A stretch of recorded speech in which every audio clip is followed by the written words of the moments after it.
नमस्कार दोस्तों। Income tax return का आपकी जीएसटी रिटर्न से क्या लेना देना है, ये एक बहुत इंपॉर्टेंट प्रश्न है। और यह प्रश्न व्यापारी वर्ग के लिए, मैन्युफैक्चरर्स के लिए, सर्विस प्रोवाइडर्स के लिए तो अति महत्वपूर्ण हो जाता है। क्योंकि जब आप अपनी इनकम टैक्स रिटर्न भरते हैं तो नेचुरली एक व्यापारी व्यवसायी के रूप में आपका टर्नओवर आईटीआर के लिए बहुत महत्वपूर्ण होता है। चाहे आप प्रिजम्पटिव टैक्सेशन के पर्सपेक्टिव से चलें या चाहे आप एक्चुअल इनकम का टैक्सेशन यानी एक्चुअल नेट प्रॉफिट को आईटीआर में रिपोर्ट करना चाहें।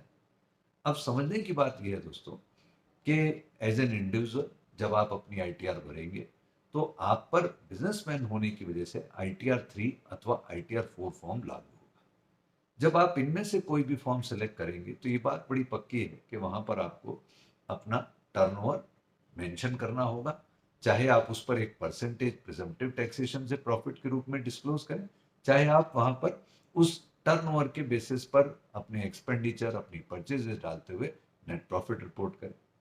यहां पर किसी भी व्यापारी वर्ग को, व्यवसायी वर्ग को ध्यान रखना होगा कि उनका टर्नओवर जो जीएसटी में उन्होंने रिपोर्ट किया है, चाहे जीएसटीआर 1 से आया हो, जीएसटीआर 3 से आया हो, जीएसटीआर की एनुअल रिटर्न से आ रहा हो, वो टर्नओवर आपको एक बार चेक करना चाहिए कि एआईएस में आपका क्या टर्नओवर दिखता है।